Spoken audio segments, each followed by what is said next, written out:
The Protege Program by SolarCalamity.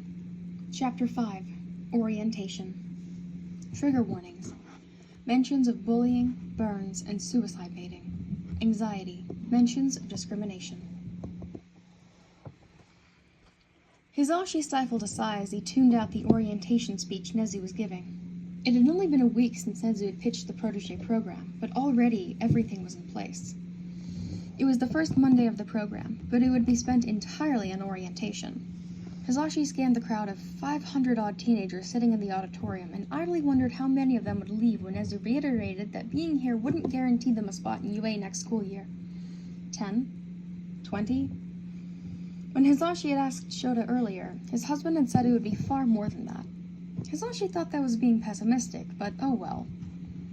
Only these 500 had gotten through all the hurdles necessary prior to admittance.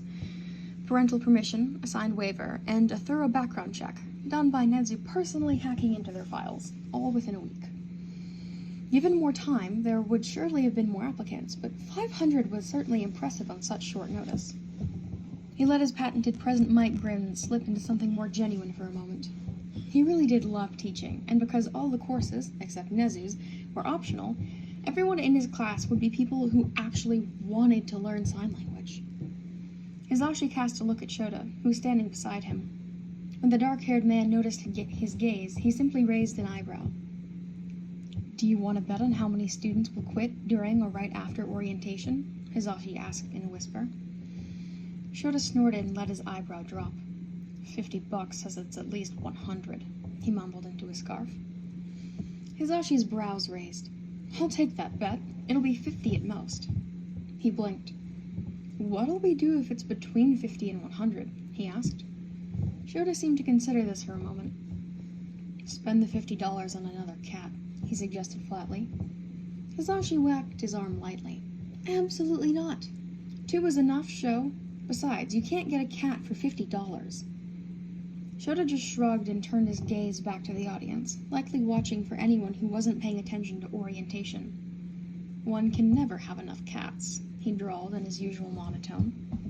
Hizashi just sighed and tuned back into what Nezu was saying. "Please remember that being in this program does in no way, shape, or form guarantee you a spot at UA next year," Nezu said into his mic. There was immediate uproar, a cacophony of teenagers complaining. Ugh, Shota was probably right then, Hizashi thought. It's not the fact that he now owed Shota $50 that bothered him. Of course not. What's mine is yours and all that marriage stuff, after all. It was the sheer number of kids who seemingly hadn't even bothered to read the poster or the website, both of which stated the exact thing the teens were throwing fits over now.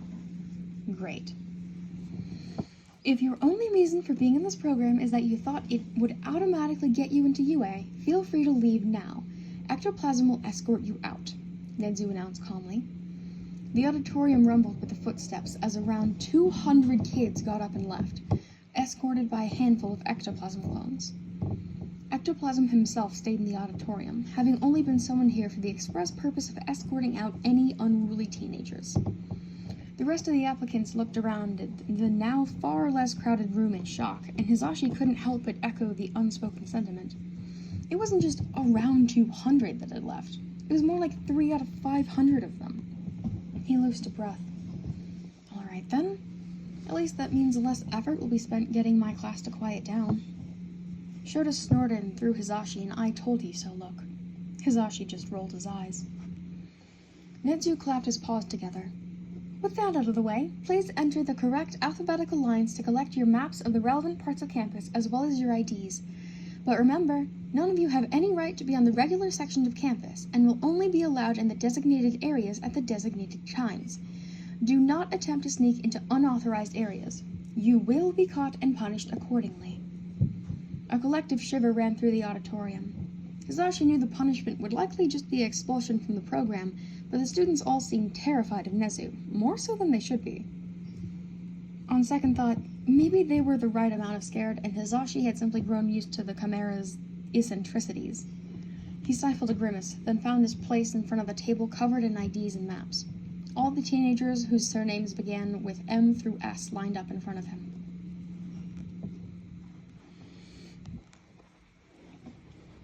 Izuku's hands were shaking. They had been shaking since he'd stepped foot on UA campus. Even though he had the piece of paper to prove he was allowed to be here, everything he did felt illegal. Like someone, one of the teachers probably, was going to show up out of nowhere and yell at him. It wasn't just Izuku's hands shaking anymore. His whole body was trembling slightly. He had found his way to the M through S line, the back of it, of course. He knew not to get in front of any quirked people, which was headed by President Mike. The President Mike. Izuku bit his lip hard to avoid mumbling, but President Mike was one of the best heroes in Japan. Sure, he was only ranked 33rd overall, but Izuku knew better. Based on his net worth in comparison to his yearly donations, the charities he ran, and all the footage of him fighting that Izuku had combed through, Izuku had deemed him an S-rank hero in terms of morality, as well as in practical heroics. Izuku measured heroics differently from everyone else. It didn't matter as much how many villains they could punch in a year. He cared far more about morals, actions, and policies at their agencies, if applicable. For example, Endeavor killed an average of 63 civilians a year, which was horrible to everybody, and was also horrible to work under. Izuku may or may not have hacked into his agency's cameras to find out how he treated his employees. Suffice to say, it was bad. So Endeavor was ranked E, for extraneous, extremely shitty, and overall Endeavor-like. And yes, similarity to Endeavor was one of the many factors Izuku judged by, in morals, actions, and policies, ranked C in villain takedowns. Because if you kill more civilians than the villain was going to, then you are worse by far. But he didn't do it every time, so not an S, but technically not an E in that category. Ranked E overall. Eraserhead, on the other hand, who was standing to President Mike's left, Izuku noted, trying to prevent delight from crawling up his throat and out of his mouth in the form of his typical rambling mumbles, was ranked S overall. S in morality for saving everyone, including redeemable villains, talking people off of roofs even if they weren't what society liked in one way or another, providing hope to all those with villainous quirks and those with no quirks at all, and taking down any and all corrupt heroes he came across if he had sufficient evidence. He had no agency to speak of, but he was more than willing to admit the faults of heroes, and was unlikely to excuse someone's actions just because of their quirk status or job title. Izuku wondered if Eraserhead would help even him, should he ever ask for it. He doubted it. Eraserhead was ranked S in overall practical heroics.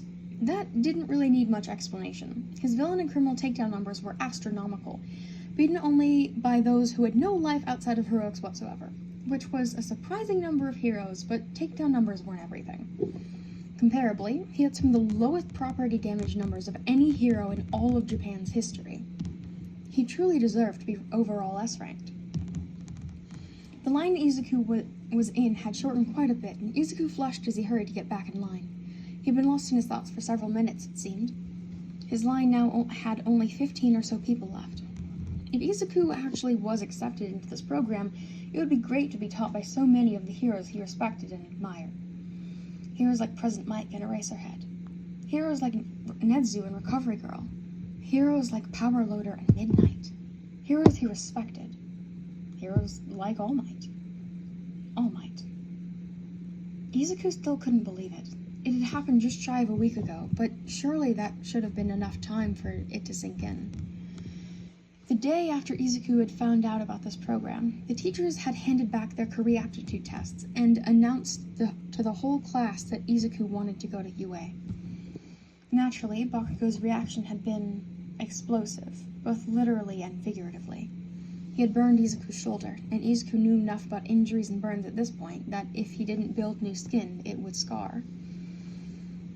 The suicide baiting had been new. Well, okay, it wasn't new, it was just new to hear it from Bakugo. The other students and teachers had been doing it for years. It didn't hurt as much coming from Bakugo. For everyone else, he could debate whether he'd wronged them, whether he deserved it or not. But Bakugo was just cruel. He was horrible, and Izuku knew he didn't deserve the vitriol that spewed from his former friend's mouth. Overall, the worst thing that had happened that day was being drowned in sludge. It was actually worse than the times he had almost drowned in water, since he couldn't get it out of his lungs as easily. Still, the drowning, the bullying, the damage to his notebook, getting yelled at by those heroes after he'd saved Bakugo, it was all worth it. All Might had said he could be a hero.